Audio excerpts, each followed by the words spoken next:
Um, Tonight, we would like to welcome the one and only Chairman Sharod Zulu of the new Afrikan Black Panther Party. He's joined us today to discuss the Hasan Shakur Community Center in Newark, New Jersey. Welcome, Zulu. Glad to have you here.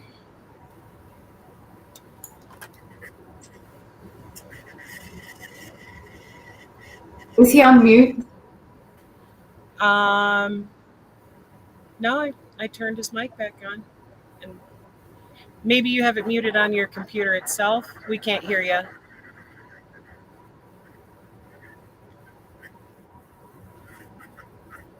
Yeah, it's still not working.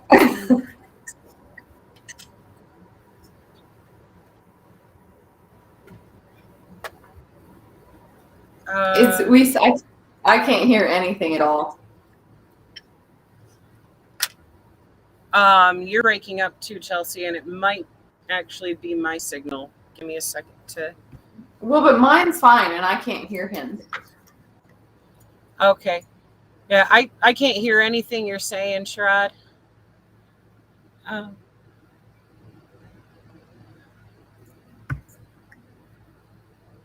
still here. 1 sec.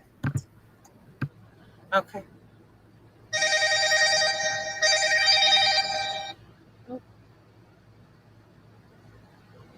Hello. Hello. I was going to let you know that I'm on mute. I think you muted me. I think you say hold on. I've got you on muted. All right, we back on there now. Go. That is perfect. Okay. Beautiful. All right. Are we on live yet? Hope we ain't on live just yet. We are. Wow. Well, the people will understand. All power to the people. So let's go ahead and get busy. Absolutely.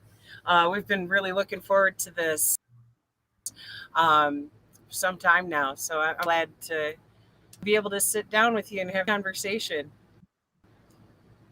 That's what's up. By the way, this is my coworker, Chelsea. I'm Chelsea. It says that I'm Trisha right now, but I am not Trisha. I don't know what happened there, but yeah, at least it's not shows on screen where it's labeling you Trisha as well. I don't know why the computer did that,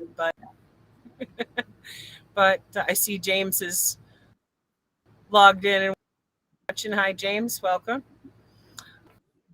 Well, we want to be able to dive right in and basically let you tell your story of how you came to this. We do have a few questions to ask you, but for the most part, we would just love to hear everything that you brought to this community.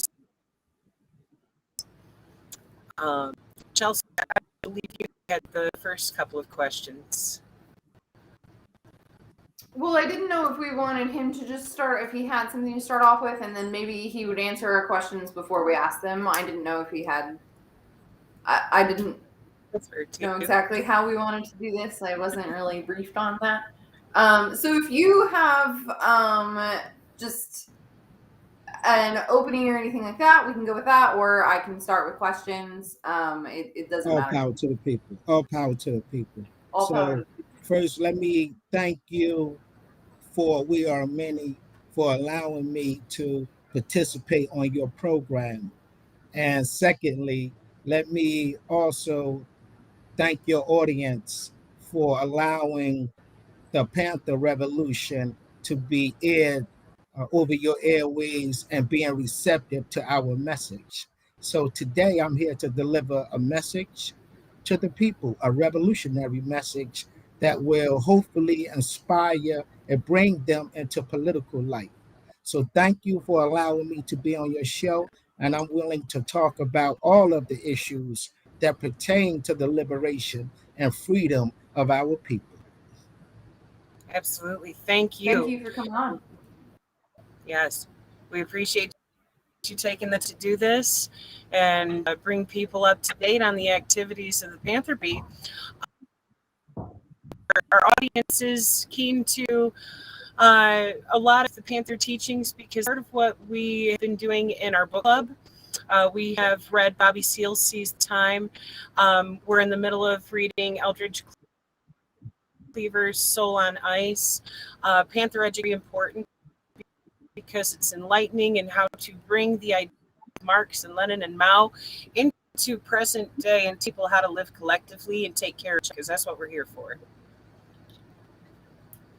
All power to the people. And let me emphasize that the reason why we emphasize political education as an instrument of liberation, not just for the mind, but also for the body, is because when you read, it exposes you to a whole new world. You see things that you can't see living a helter-skelter lifestyle. The masses of the people every day get up to go to work. They take their kids to school. And then you have our brothers and sisters on the block that are constantly searching for a means to survive in a hard, cold, deleterious world. And so reading our people, oppressed African people in this society, and working class people broadly are not a reading people. And that's why we emphasize that reading must be coupled with practice. And so for us, our political education, Conrad, you talked about studying the Panther Revolution and what we teach. I think what is fundamental there is inspiring the masses to become agents of change in their community, building base areas of social, cultural, and political life. This is the test. This is the meaning of why we fight.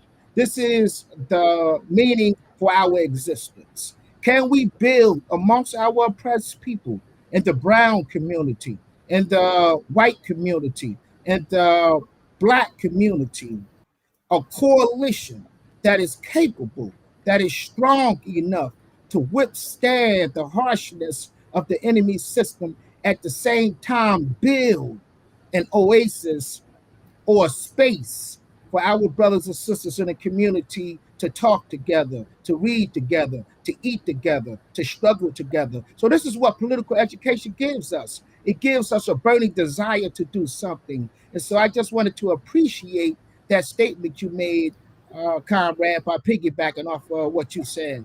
All power to the people. All power. Absolutely.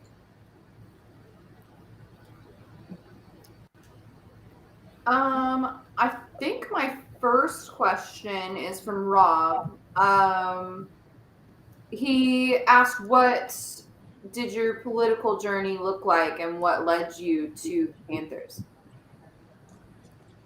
Obviously, all power to the people. Your background did, but we just want to know the actual details of that. All power to the people. Thank you for that. And I'm glad that I'm able to explain this. I think a lot of comrades and friends around the world don't know that I was a Panther for a long time.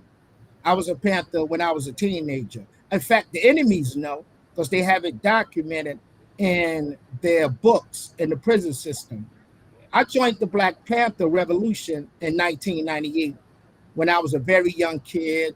I was a nationalist, Black nationalist. I didn't understand Marxism, Leninism, Maoism in depth as I do today. I didn't have an understanding of the international geopolitical order as I do today. I didn't understand the international ruling class, the International Monetary Fund, the World Bank. None of that stuff figured into my imagination because I had a very low understanding of revolutionary politics. In fact, I was at the base, and we call the base essentially nationalist politics. So I learned a lot about Africa. I learned a lot about the golden periods. I learned about the dynasties and Kemet, what they call Kemet. The enemy call it Egypt today, but our brothers and sisters called it Kemet. I learned about that stuff, and it gave me a limited worldview. You know, it gave me a sort of cultural nationalist, or what Huey P. Newton called pork chop nationalist worldview. And it was limited to building businesses. It was limited to getting people elected into office. It was limited to building and developing a nonprofit organization. Let me tell you, comrade, in the enemy prison system, a lot of brothers have very, very good talent. Some are musicians, some are artists who can draw, some can write books, others can do medical work. They all sit in the prison cell. But without a revolutionary consciousness, they end up developing a reformist perspective on how to address the socioeconomic conditions in our community. And so a lot of cats come up with nonprofit measures in hope that it will lead to a resolution of this oppression and exploitation in our community. But when I joined the Panthers, that was based in California, under Kwaku Doran in 1998, I began to see myself in relationship to the world. I began to see my community as a community that deserved to be happy, as a community that deserved housing, good housing, as a community that deserved good education, and that I was a problem, I was a predator. And that gave me the opportunity to commit what we call in the revolutionary movement class suicide. I abandoned my lumpen way of thinking, my criminal way of thinking, my parasitical way of thinking, and I joined on to the proletarian struggle, the working class. And so I became a revolutionary at a time when it was fashionable, comrade, in the prison in the early 2000s to call ourselves revolutionary but gangster. That's where that RBG thing came from. It's reactionary, backward, and retrograde in hindsight. But at the time, that's the stage of consciousness that a lot of us prisoners were dealing with. And so it was only when I joined and helped develop the new Afrikan Black Panther Party that I became a full communist, a full new African revolutionary communist dedicated to the overthrow of capitalism, imperialism, white supremacy, and all these other nasty isms around the world that have the people at each other's throat. All power to the people. Fuck yes.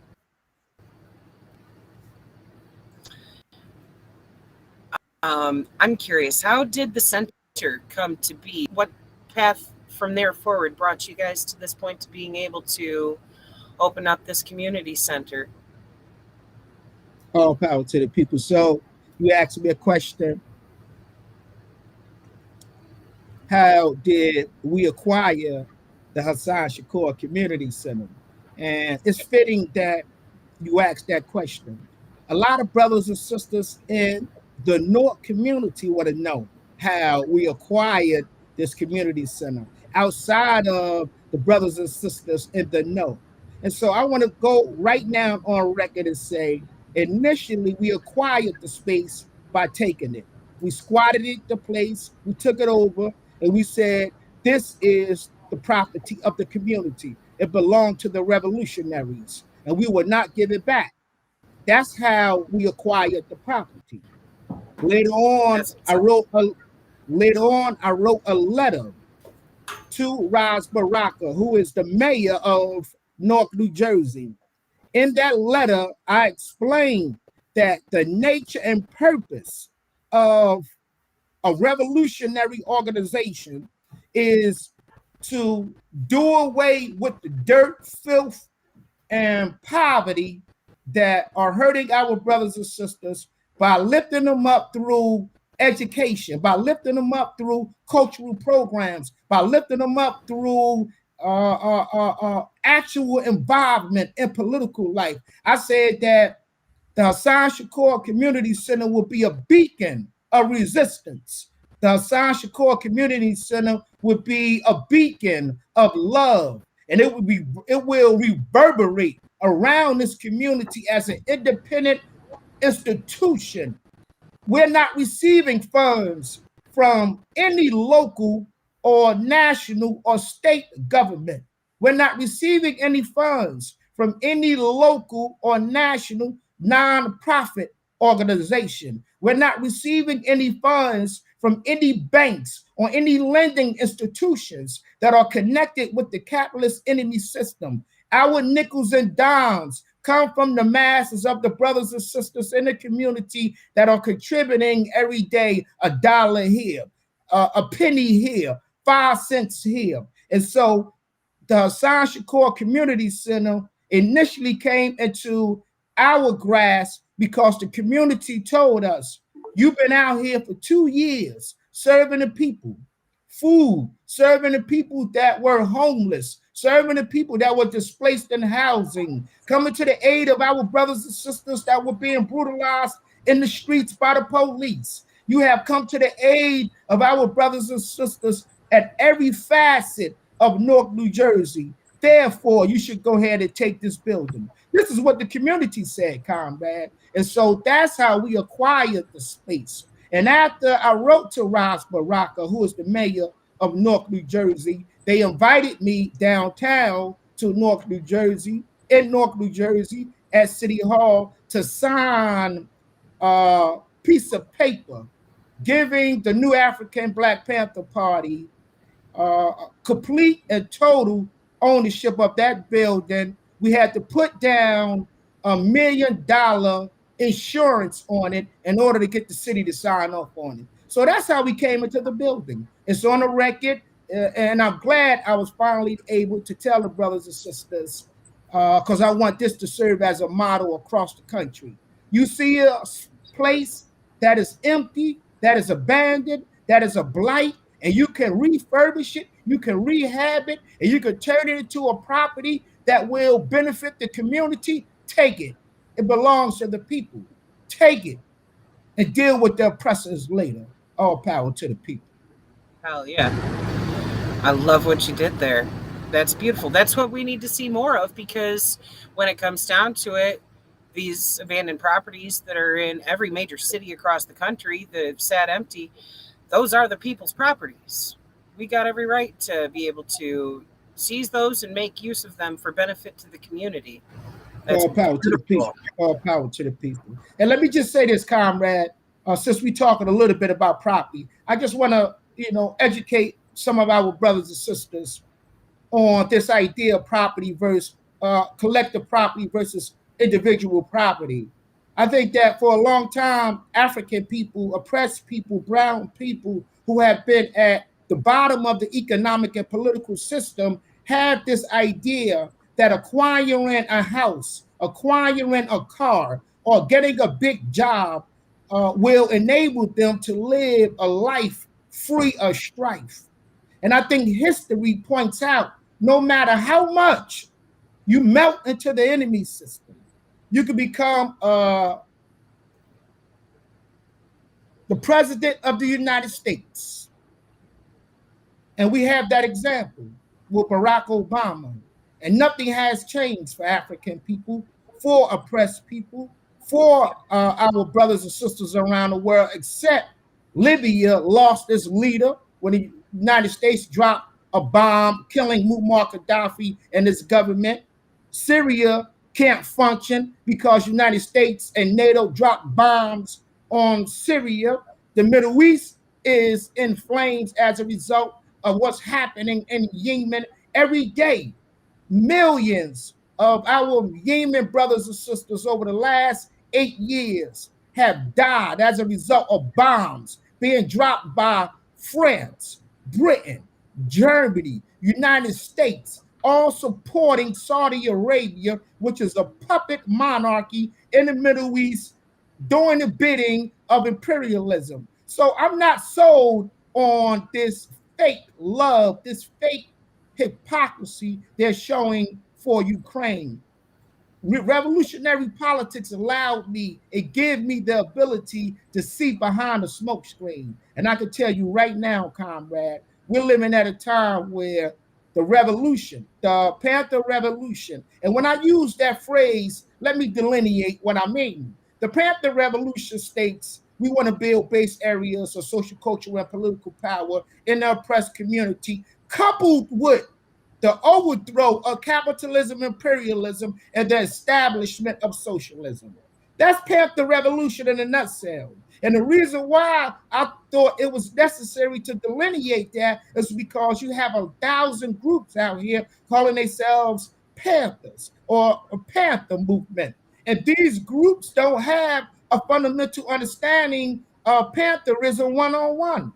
That's why you can see them propping up the red, black, and green everywhere they go, and not prop up the sky blue flag that was founded by the original Black Panther Party. That's why you don't see them teaching Pantherism one-on-one, because they don't subscribe to that. That's why you don't see them in the community with base areas, serve the people programs, because they don't subscribe to that. They have an ideology that is coupled with religion. And so it's necessary for the Black Panther Revolution to distinguish itself. And so when we say we are the Panther Revolution, we're saying that we are socialists, we're Marxist-Leninists, we're communists. We're saying that we are part of the left spectrum, not a part of the pork chop cultural and nationalist spectrum. All power to the people. Right. Y'all teach the 10 Black Panther program to instill those things and that ideology, teach people what it is. And I love seeing that, because that is essential to the Panther movement, to have a basic understanding of that 10-point program. All power to the people. And the 10-point program is a simple document. It's a document for the mothers, the brothers, the sisters, the grandmothers in the community. It's for the corporate man. It's for the brother and sister on the bottom. All it called for is it states we want power. And power for us comes in the shape of being able to determine and define our political, economic, and cultural destiny. So our document, I will admit, the 10-point program that was written by the original Black Panther Party, as Conrad Huey P. Newton said, is a reformist document. But it's also a document to lift the blinders from the eyes of our oppressed brothers and sisters who don't see housing as a human right, who don't see education, medical care as a human right. They see these things as commodities. They see these things as luxury items because the oppressor told them, you can't get this unless you subscribe to A, B, and C. And so we have to teach them that housing, by virtue of you being a human being, is a human right. You have a right to free your body from the elements of the earth. You have a right to decent, adequate medical care by virtue of being a human being. You have a right to enlighten and expand your intellectual outlook with all kinds of books, with all kinds of opinions, with all kinds of views. And it should be free by virtue of you being a human being. But our enemy is in power. Our enemy have the guns. Our enemy have the television. Our enemy have the country. They murdered their way to power. And so they're able to blind us, confuse us, weaken our movement by having us fight for what we call identity politics. So our 10-point program is not merely to have folks get a better house or have folks understand what education is about, but to drive them into action in the community as resistors, as freedom fighters, as folks that care about their brother and sister down the street who don't have anything to eat. That's the job of a revolutionary organization, to get folks active in the community, not get folks active in single-based issues. The revolution will not happen along cultural identity lines. The revolution is a class struggle, and the Black Panther is geared towards that struggle.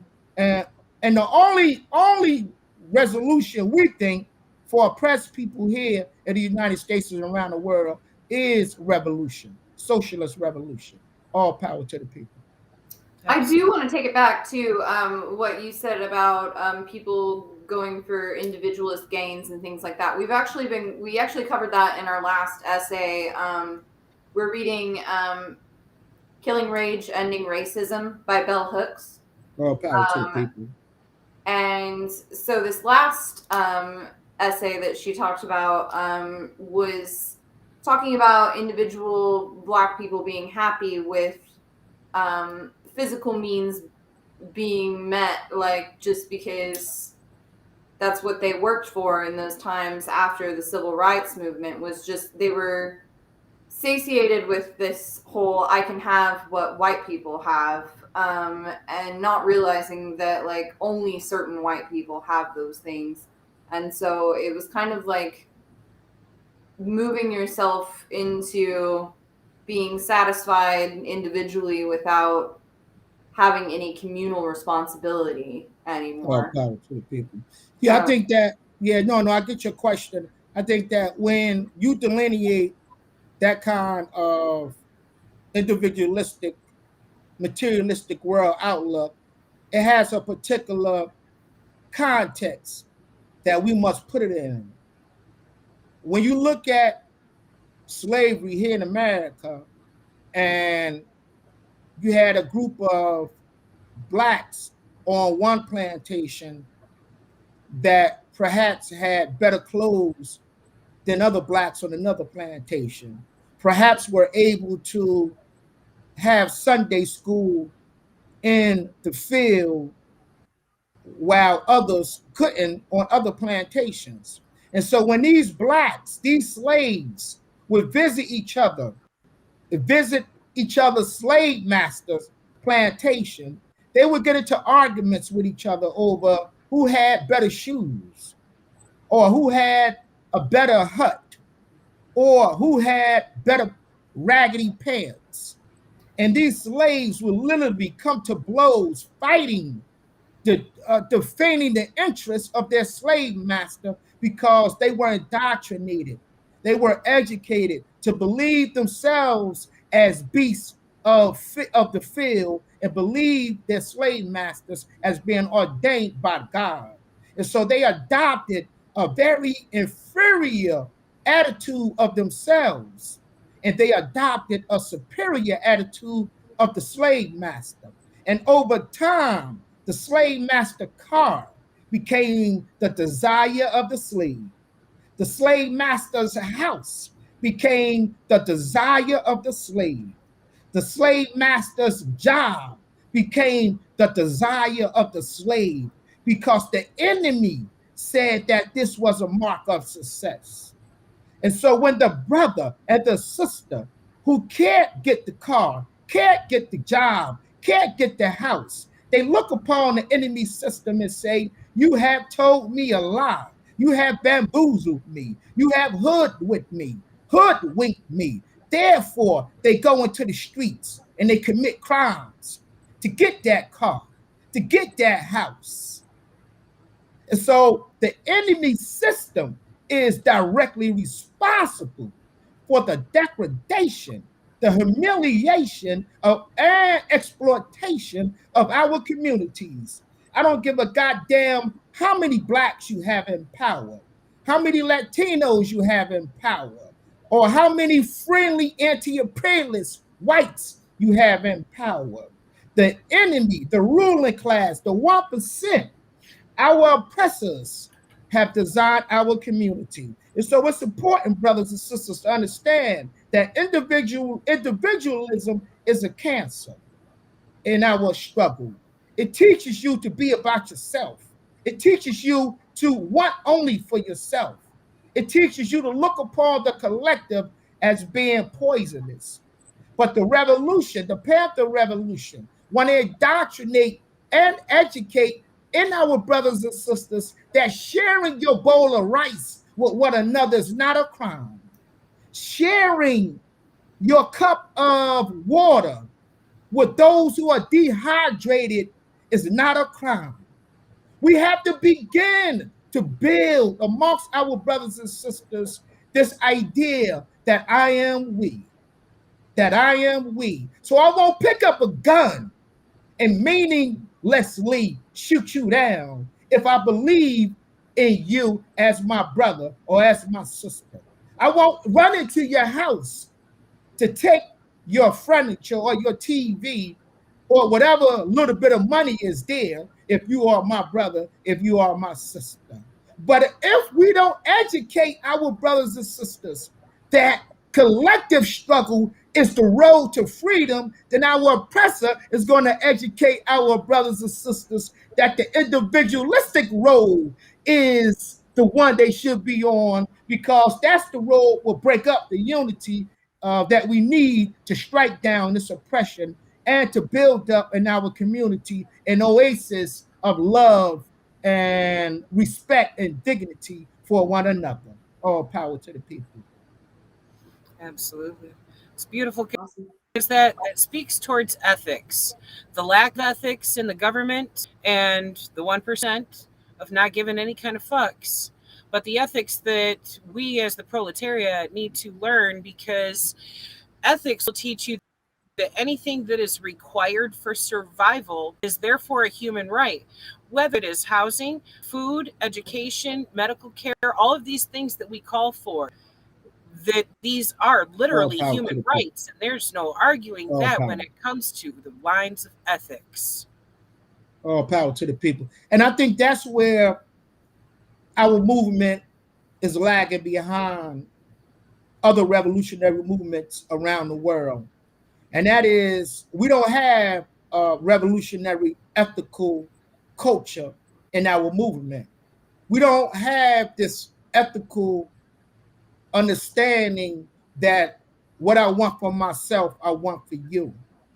Because we're too busy mesmerized by the dollar bill. We're too busy mesmerized by the trinkets of the enemy.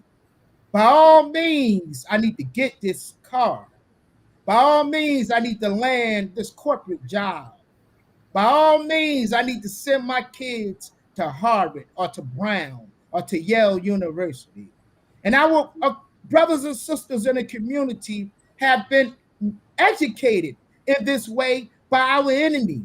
And so it's necessary at the beginning stages of this revolutionary socialist struggle that we put forward a different alternative education, one that brightens up their spirit, one that lifts up collective struggle, one that gives credence to sacrifice. In our community, our brothers and sisters are told, and in other communities are told, stomp on your neighbor, kick them out of your way. In fact, run them over if you can to get to a dollar bill. And that is poisonous. That is toxic. That is reactionary. And that is fear. The veins. That is the veins from which the enemy uses to weaken and dilute the revolutionary proletarian struggle. So we have to be about unity and collective struggle. All power to the people. Absolutely. I'm curious, what kind of alliances had to be forged, and how did you gain the support of the community in order to bring all this together to now have the, what I believe is the first Black Panther office to open in around 50 years? All power to the people. I think that, and I get this question all the time, and I hesitate to answer it because I don't want the new Afrikan Black Panther Party to be seen as unique.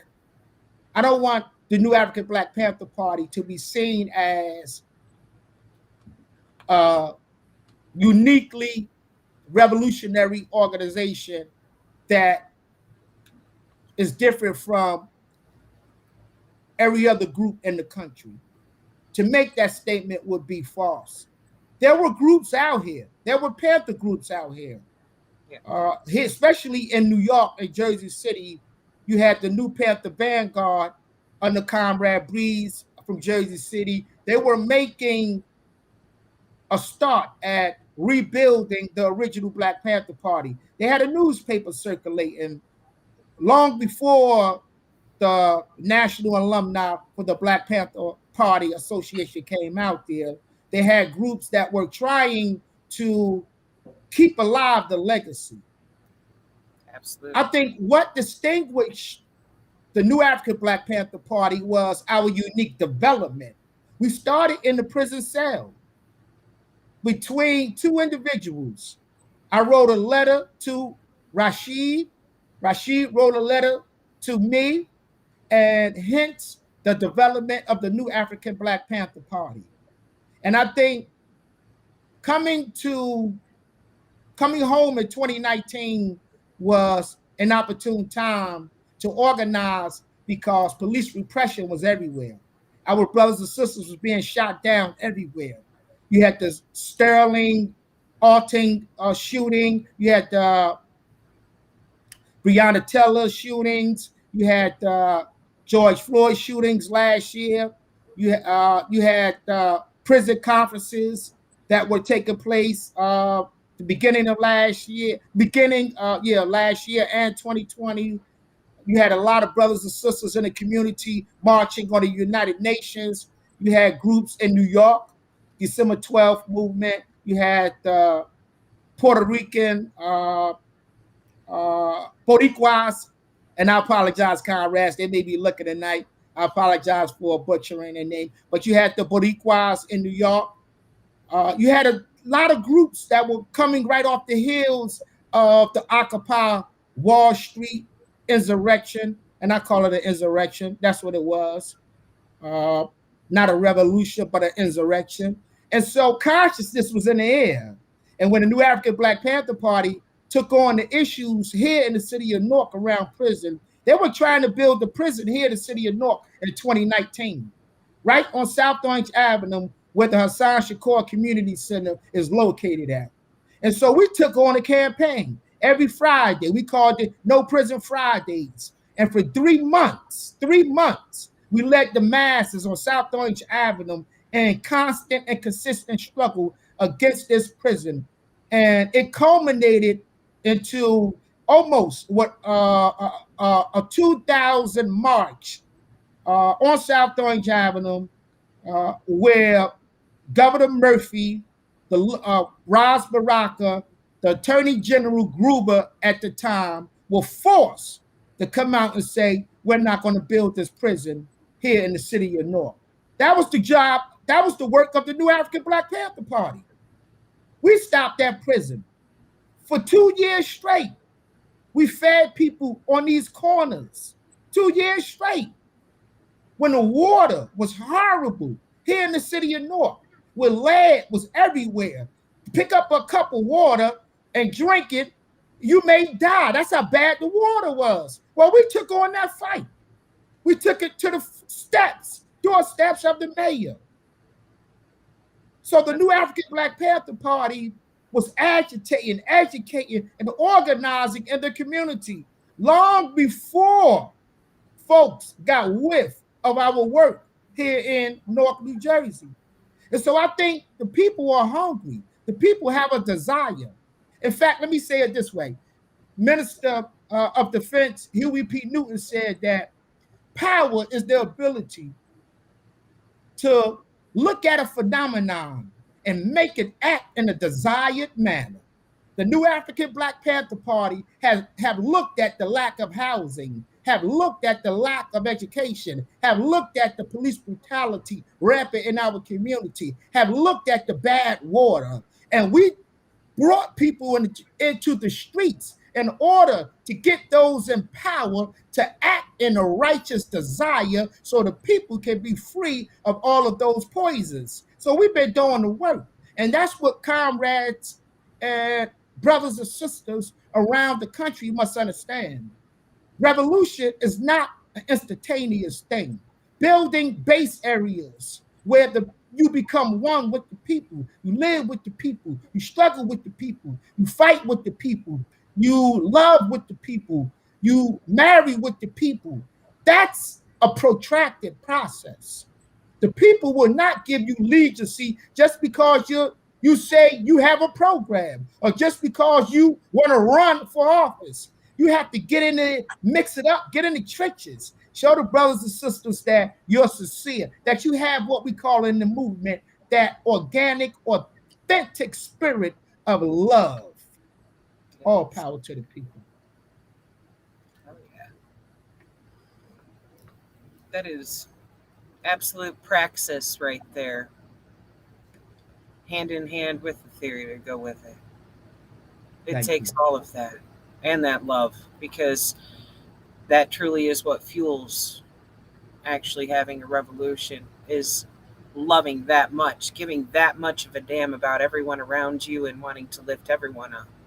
All power to the It's fucking people. beautiful. That's right. That's right. And let me say, comrade, that for those who think love is a pump thing or a cheap thing or emotional thing, love is a liberating thing. Love is a world changing thing. Love have the ability to bring people in distant places on the earth together by virtue of an idea. I love Mao Zedong. I love France Fanon. I love Kwame Nkrumah. I love Hasan Shakur. But I have never seen or met any of these people. It is their values, their sacrifice, their desire to be free, their ideas is what I love. And that's what revolution is about. They can say, how could us proletarians, us communists around the world endure some of the harshest repression, pull out our nails, pull out our teeth, throw us in a cell for 35 years. Jalil Muta King did 53 years. That's torture. And they, or why we don't break. Because revolutionaries are motivated by a higher ideal of supreme love. That is a love that is far more superior than the love that simply comes with you're my wife or I'm your husband. I'm talking about a love that encapsulates people all over the earth. So I'm able to stand up against injustice when it happened in Yemen, when it happened in Africa, in Latin America, in the Caribbeans, because their hurt is my hurt. Their happiness is my happiness. And their love is my love. Love is a revolutionary thing. And brothers and sisters in the movement should start practicing it and stop being so militaristic and aggressive with one another. Love your brother, love your sister. We all we got, we all we need. And revolution will certainly be on the order of the day if we allow revolutionary love to run rampant in our movement, brothers and sisters. All power to the people. Absolutely. So Rob's question now in the comments is, it was sort of answered, and I wrote down the time. It was 14:30. But he wants to know how can people support the center and build it up. And I think that you'd already mentioned something about this, but if you want to go into more detail, I think that would. Oh yeah, I want to lay out the agenda of the Hasan Shakur Community Center for our brothers and sisters in the community. I want them to know what kind of program we will be having at the community center. I think the first program we're going to develop is the Liberation School. The Liberation School is modeled after the original Black Panther Party. I'm talking about the very, very first school that the Black Panther Party developed before it became the Intercommunal Youth Institute and eventually the public school system of Oakland. We're going to develop a liberation school where we teach the fundamentals of revolutionary history, Black history, Latino history, or white people's history from a revolutionary point of view. We're going to develop a free breakfast program for kids. That will happen every morning at 6 o'clock in the morning. Hopefully, we have comrades making grits. We have comrades making pancakes for our young brothers and sisters as they get ready to go to school. We're going to have a martial arts program where we teach self-defense, especially to the women of our community. I think that one of the most important and effective weapons of revolution in the oppressed community across the board is to bring women into the struggle.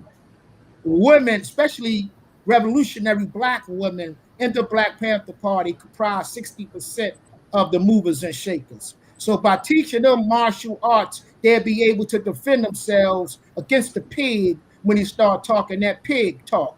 They'll be able to defend themselves against the ill-considerate brother when he comes upon them in an aggressive manner. We have no problem with teaching self-defense as an instrument of liberation. So we're going to teach martial arts, especially to our women and our babies in the community, so they can protect themselves from these predators, whether the predator is a pig or whether the predator is a civilian trying to rape them. We're going to have what we call an arts and craft program. The new African Black Panther Party, we had a comrade that died here in the city of Newark recently, and he donated almost 50 years worth of revolutionary memorabilia and literature that he acquired over his 80 years. And so he gave to the new African Black Panther Party a bunch of books, a bunch of beads, arts and craft, coloring books. We're going to have that program on the weekend as well. So we're going to be unrolling a lot of programs. I think one of our most popular programs would be the Panther Repair Program. We have so many tools. We have so many comrades in the community that know how to repair a door, repair a window. And when the slumlord do not want to fix a tenant's door or a tenant's window or turn on the water, we can send out a rapid repair team from the Hasan Shakur Community Center to address the needs of that tenant free of charge. In fact, we're going to deduct from the landlord any expenses that we use to repair the tenant's apartment. And I think that's an act of revolutionary love, when you show the people that we're not coming here incentivized by the dollar. We're coming here incentivized by this idea that you should have a decent, a place to live in as a human being. Absolutely. That's what's up. I think most of mine are answered. He's kind of gone through for the most part, and I only have one at the end, I think. So like you can keep going, Trisha, like with whatever questions that you have. And then... Okay. The next question, this is one that Rob had given us earlier too, was how can people get involved with the Panther Movement or the Second Rainbow Coalition? All power to the people. That's right. You did ask me that. But they can contact, for those in the tri-state area, whether you're in New York, Philly, or New Jersey, or Connecticut for that matter, you can always visit the Hasan Shakur Community Center. That's 309 South Orange Avenue, Newark, New Jersey, 07106, Hasan Shakur Community Center, 309 South Orange Avenue, 309 South Orange Avenue, Newark, New Jersey, 07106. You can visit our Facebook pages. It's Zulu Sharod on Instagram and Facebook, New African Black Panther Party on Facebook, United Panther Movement on Facebook. So there's a variety of ways in which you can reach us. You can contact the Second Rainbow Coalition via Facebook. Go on the Second Rainbow Coalition page, and we have a comrade there that will reach out to them as well. Awesome. I'd also like to ask you, because I've seen some of the photos that you've been putting up on Facebook showing that you guys are already feeding the community, that you've got food donations coming in and everything. How did you go about getting those connections made in order to really jumpstart that and dive right into caring for the community? All power to the people. Well, I'm not going to reveal how I developed our economic resources, just because I'm talking to a broad audience. But I can tell you that we have tapped into various communities here in New Jersey where anonymously they support the revolution through various means. I have a good relationship with someone that owns a food production company. She supports the revolution, but she don't want to be known. She's anonymous. That's fair. And I think that's a good thing. In fact, we have a history of people behind the scenes supporting the revolution. And she has supported us for 3 years in donating food and other items to the people. But mostly we go in the community and ask the people to support us, not financially because they don't have any money, but to support us by staffing these programs. So the food program, we call it a revolutionary language, a dual and contending program. That food program is a direct competition with hunger. It's a direct competition with welfare. It's a direct competition with the enemy system because we're teaching our brothers and sisters how to be interdependent on one another, how to feed each other, how to grow your own food in your backyard, on your roof, or in your front yard. You know, it don't take much to put some seeds in the ground, to be independent of the enemy system. And so our food program, while it's an instrument to protect us from hunger, is also, it has a dual purpose. It brings brothers and sisters who are normally not active in politics into political life because they come and staff our food program every week. They love it more than I love it. In fact, they love it more than the new Afrikan Black Panther Party love it because the program is their program now. And that's the purpose of building a base area. When you build a program, you don't build it because it's an idea in your head. You build the program because it relates in a concrete way to the actual needs of the people.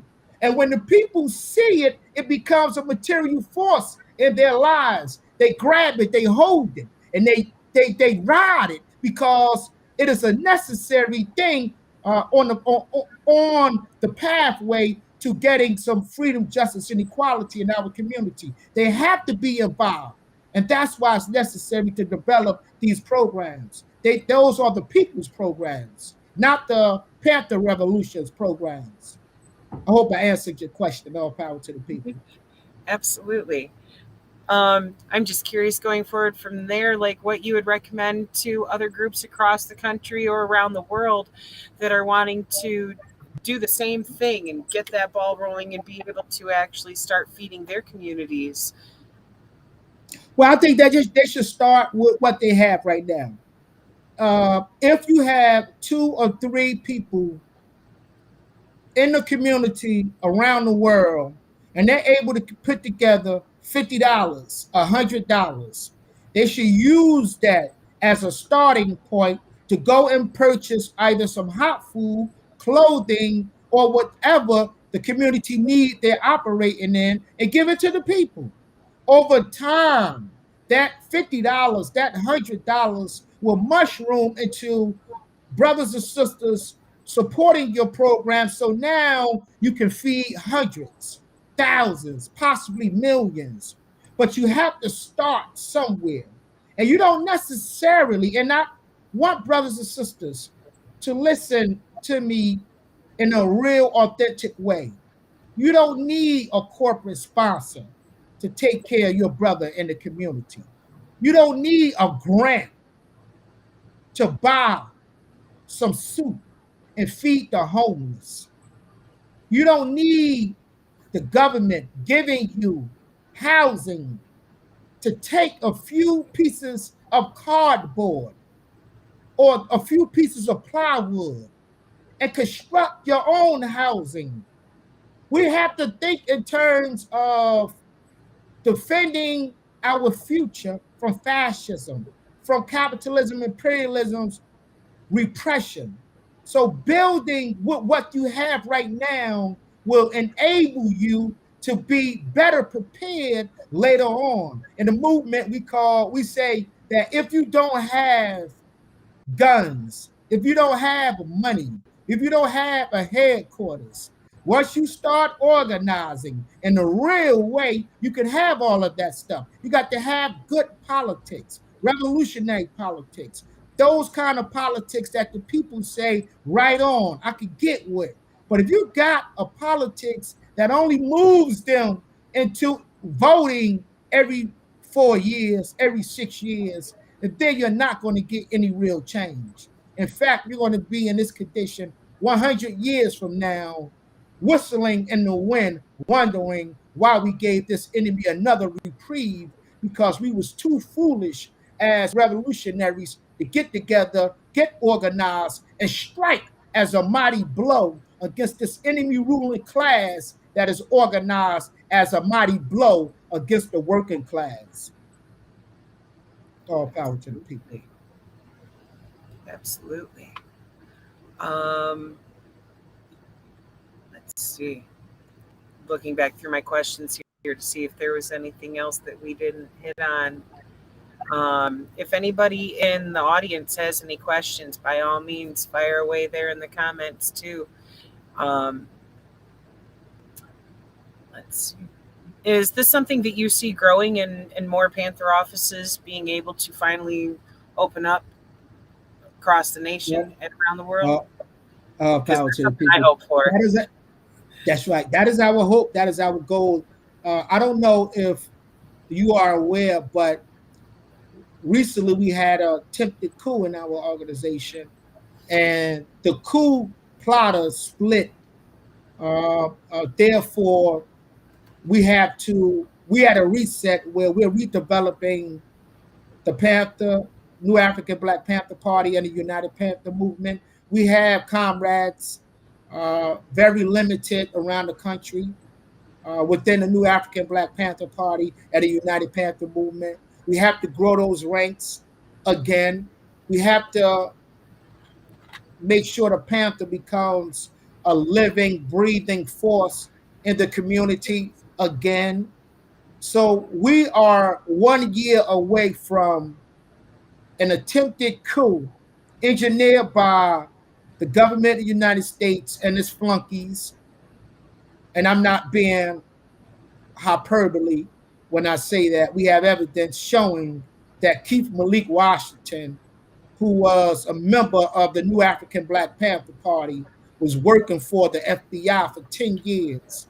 Damn. We have that document. It was released by the San Francisco Bayview newspaper. Keith Malik Washington split with the coup plotters. He left when Rashid left. Yeah. Keith Malik Washington denigrated, disrespected the New Afrikan Black Panther Party in the pages of the San Francisco Bayview newspaper, and they still haven't apologized to us. Keith Malik Washington essentially called us corrupt, called us poisonous, called us every name in the book, in the pages of the San Francisco Bayview newspaper. Mary Radcliffe, who is the president of that newspaper, and she still haven't apologized, knowing that Keith Malik Washington was a flunky of the FBI. So Rashid and the others left, and good riddance, because they were nothing but a headache. We have established comrades all across the country that are working in a cohesive, respectful manner. Our organizational responsibilities or duties are more efficient. Our properties for the Panther Revolution, we own our own building as a result of leaving the coup plotters, the splitters, the folks that sent the FBI to my front door. So we're making moves. We have a Rainbow Coalition that was founded. Second Rainbow Coalition was founded by the New Afrikan Black Panther Party, the Young Lords, the American Indian Movement, Fury, and some other groups. And we are in the hundreds when you put the amount of organizations within the Rainbow Coalition and compute its members. We are in the hundreds. So we're growing from a coalition point of view, the revolutionary struggle. But as an individual organization, the New Afrikan Black Panther Party must be better at meeting the needs, the concrete needs of the people. And so I'm here to say right here amongst our brothers and sisters who are listening, that we will be better, we will be more righteous, we will be more angry against the enemy, but most importantly, we will lead with love amongst our brothers and sisters. Give the new African Black Panther Party another chance, the United Panther Movement another chance. Give the revolutionary struggle another chance. And we will this time be victorious. We shall win, because the only thing we have to lose is another capitalist. All power to the people. Oh, yeah. Man, I'm glad you guys were able to figure that out and get that Fed plant the fuck out of there, because that's the shit they do, trying to undermine anything that is built to simply help the community. So, fuck yeah, I'll throw my fist to that one of getting that FBI plant the fuck out of there. That's what's up, because all they want to do is slow up the revolution. And from what I've seen, because I watched a lot of that play out last year, and I was like, wait a minute, we've got these people over here that tried to pull a coup, and these people who are actually putting the Black Panther 10-point platform into work and praxis and actually helping the community. Gee, I can see who's legit here, and it's you guys. All power to the people. Thank you for that, sister. I appreciate that. All power to the people. Let me say, as nail on the coffin with this coup thing, these plotters, no one has tried harder than our behind the scenes brothers and sisters and comrades to prevent this coup. I did everything in my power to keep Rashid within the folds. I did everything to consult with Rashid on a day-to-day basis on the developments of the Panther Revolution. And because of our egos, because Rashid is from Virginia and I'm from Newark, New Jersey, we never had a personal relationship. He don't know me as a personal individual. He know me politically. He know me as a revolutionary. And I thought he knew me as his comrade. We had 20 years together in the prison system, struggling, fighting. Our comrade Casey, who joined us, took a bullet in the head in Red Onion State Prison. Our brothers and sisters in the New African Black Panther Party was shit all around the country. Hasan Shakur, the comrade who's the Hasan Shakur Community Center is named in honor of, was murdered in the state of Texas. In the state of Texas by our enemy. It was three the hard way. It was myself, Rashid, and Hasan Shakur. And I have to admit and confess that he became dizzy by the glamour of the attention. He became dizzy by the flattery that was being heaped upon him. Everything that transpired with the coup plotters should have been dealt with internally as a matter of a structural question, right? Not a political ideological question. Because if you look at the coup plotters, the name of their organization used to be Panther Solidarity Organization. Now they call themselves, I guess, PSO, or non-existent, because they're nowhere on the scene. But they adopted the same ideology as we had. Look at their structure. It's the same structure as the New African Black Panther Party. Look at their points of attention. It's the same points of attention. So the coup plotters, they copied and pasted the New African Black Panther Party's ideological and political line onto their fabricated, superficial organizational line in order to wean the true revolutionaries away from the New African Black Panther Party, because this is what the government told them to do. Look at what Keith Malik Washington said when we got his FBI letter. He said, man, I've been working so hard to break up all these organizations. You know, I should be a rock star, but you're disrespecting me. This is what Keith Malik Washington said to the FBI. You're disrespecting me by not giving me rock star status.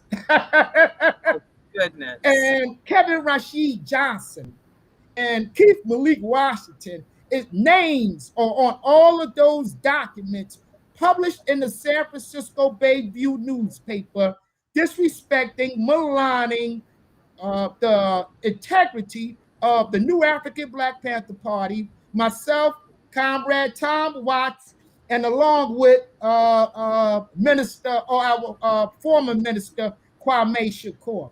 So what I'm telling you is there's nothing percolating under the scenes with the coup plotters, and it shows you that they were simply working on behalf of the government. Because think about this, where they at? They had so much splash in 2020 of January. Rashid put out 1,000 articles talking about why it was necessary for him to split from the new African Black Panther Party. And you had a bunch of flunkies out there pushing this nonsense. But a year has passed. Where they serve the people programs? Where they don't have any. They don't have any. That's right. So that should tells you who were the motivating factor, the leadership at that time. It was myself, Comrade Minister, former Minister Kwame, Comrade Casey, and our political advisor, Tom Watts. The political and ideological line we had is still relevant, still powerful, still potent, because look what we have today. In fact, in 3 or 4 days, we'll be putting our own new African Black Panther Party newspaper out there. I should announce that right here, brothers and sisters. In a few days, we finally put together our newspaper, and we will be distributing it through DC. We have a comrade in DC, a sister comrade. She will be receiving a package of the Black Panther newspaper next week. Our comrades in the Rainbow Coalition were receiving a packet of newspapers along with myself.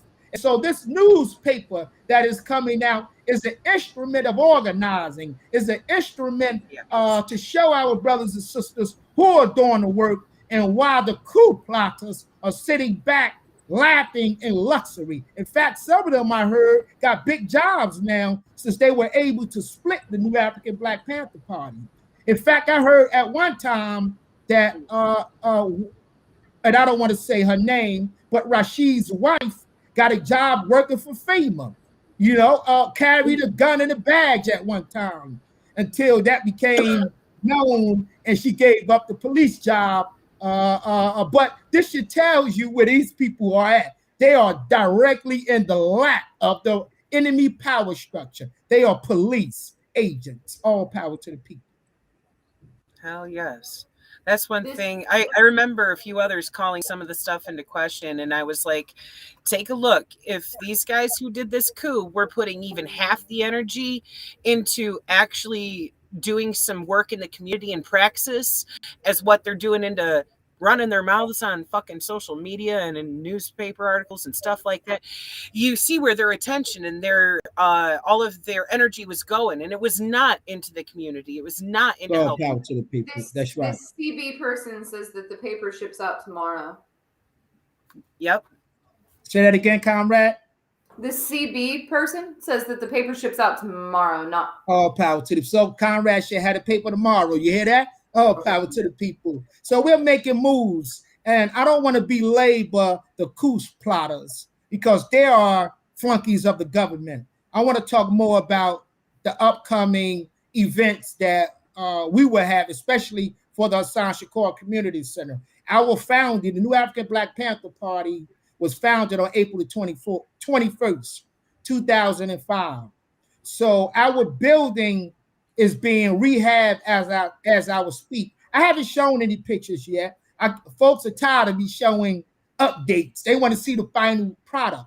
So hopefully in 5 or 6 days, I'll be able to show them that the roof to the Hasan Shakur Community Center is fully done, fully done. And so on the 21st of April, we're going to have an event at the community center honoring, recognizing, acknowledging the founding of the new African Black Panther Party on April the 21st. In addition to that, I want comrades to pay attention to the Second Rainbow Coalition event tomorrow. It will be in Huntsville, Alabama. Our comrades will be showing a number of films. We will have some people there that were a part of Fred Hampton's original Black Panther Party. Some people that, were a part of the Young Patriots organization. We will have some elder comrades speaking around Guantanamo. We're going to be showing the movie Judas and the Black Messiah, because we have some real questions on why was the pig William O'Neill glamorized, held up at the expense of Fred Hampton and the brothers and sisters that were serving the community on a day-to-day basis. So we want to show how this pig who was glamorized in Judas and the Black Messiah should be seen in the most negative light. We got some questions on that. So brothers and sisters, pay attention to that. And finally, before I end this, comrades, brothers and sisters, I was supposed to be participating in the event in Huntsville, Alabama. I was initially going to fly there, but the federal government told me that I would be subjected to the watch list procedures, which means that if I go to the airport, Newark International Airport, they will pull me out of the line. They would take me to a special locked room, and they would want to look at all of my clothes, look at my phone to see if it's have any bomb material on it. They would want to scan the insides of my body cavities through some kind of device they have at the airport. And I just didn't want to go through that again. I went through it before, and it was horrible. It was degrading. And so I told the comrades that I will participate in the Second Rainbow Coalition via Zoom tomorrow. So brothers and sisters that were anticipating seeing me there tomorrow, I apologize, but I will be in solidarity with you. I will be participating via Zoom in the Second Rainbow Coalition. All power to the people. All power. Will you please share with us that link when you get a chance after we wrap this up? I would love to attend that too, if possible. All power to the people. I'll definitely send it to you, comrade. Please and thank you. That's beautiful. I love seeing the growth that's happening here. Absolutely. This is exactly what the people need. I do have one more question. So we have covered some issues in the past, and specifically last week with an essay with bell hooks, and there's this assumption that Marx was racist, and then there's also just the issue of non-white leftist parties having issues with communist thinkers that were largely obviously white, and I was wondering if you had any insight on that, or how to address those issues. Well, let me be clear and say that when people refer to Karl Marx as a racist, I'm not going to dignify that with a response. All you have to do for those who are caught up on skin color is look at the contributions that Karl Marx made to the Civil War here in the United States. I'm not talking about his contributions as the founder of Marxism.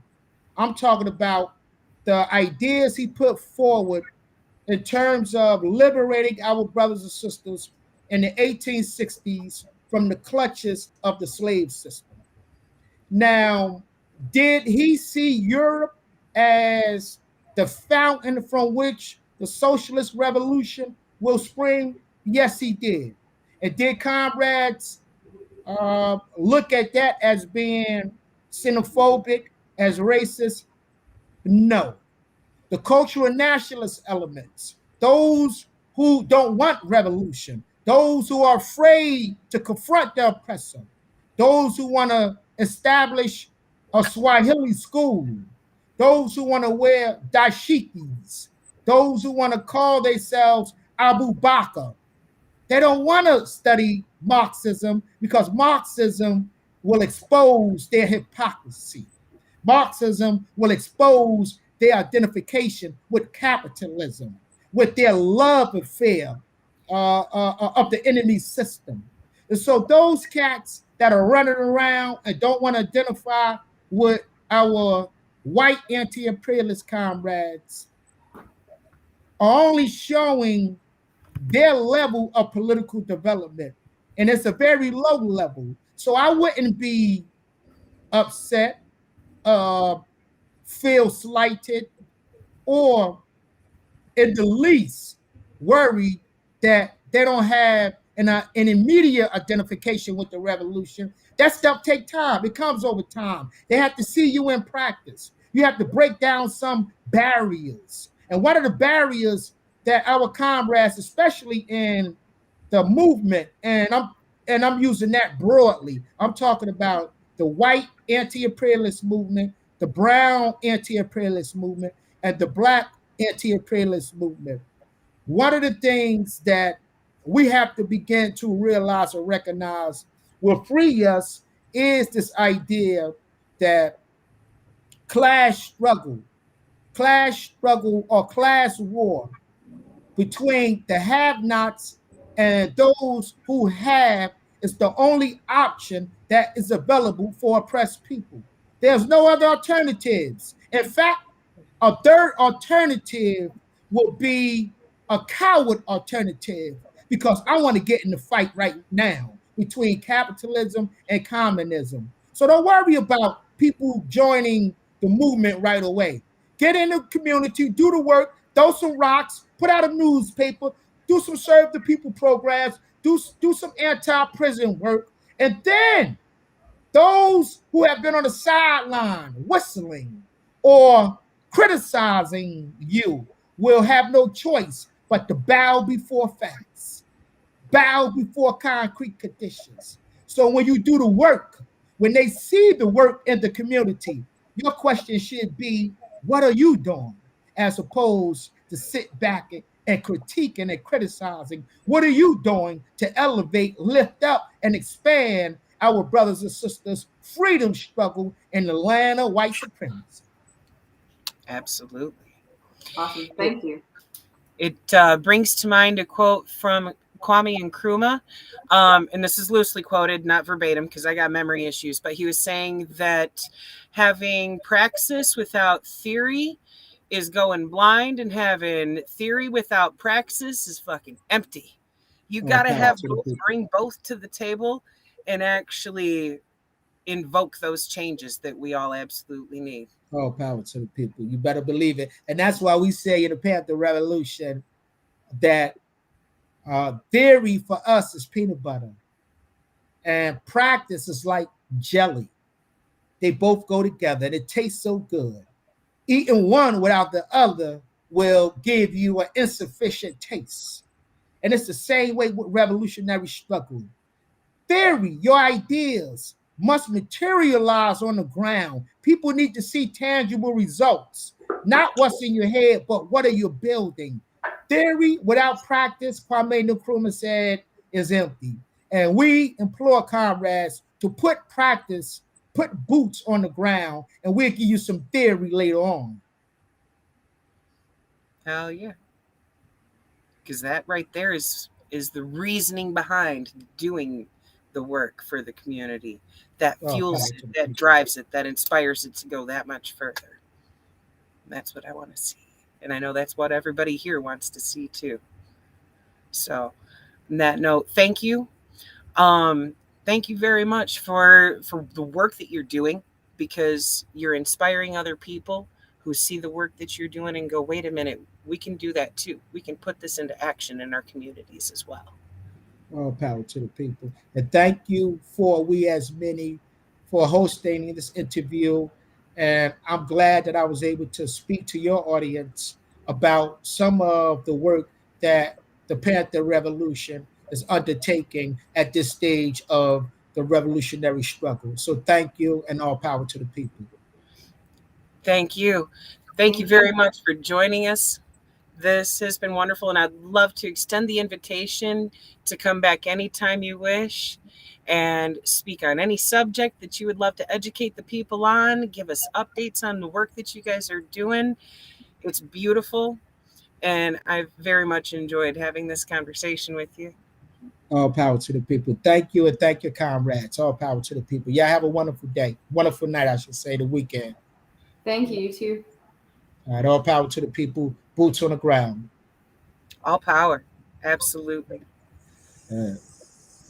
Thank you very much. This has been absolutely awesome. We will be back on Sunday night with another segment from Bell Hook's book, Killing Rage, Ending Racism.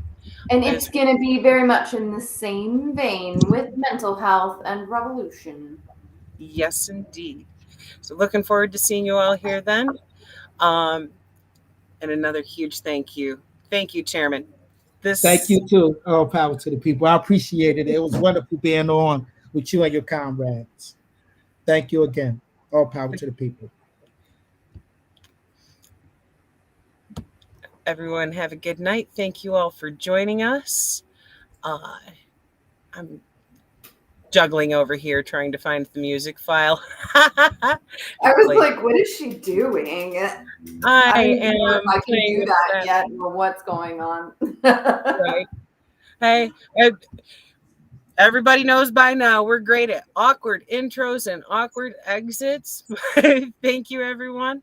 This has been dope. I appreciate all of this. Everything that you are doing, Chairman, as well as the people working with you.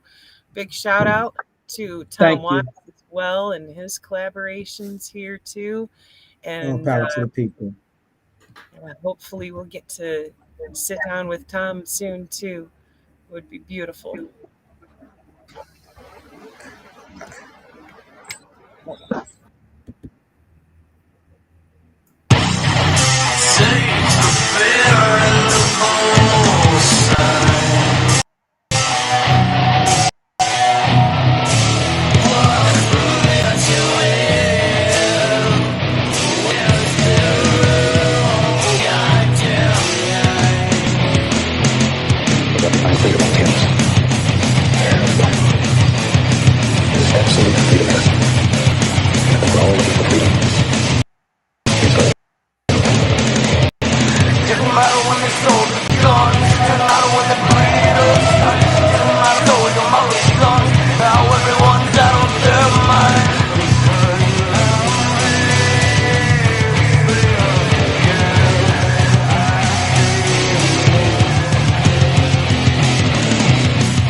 Don't know the cash, don't do the corporate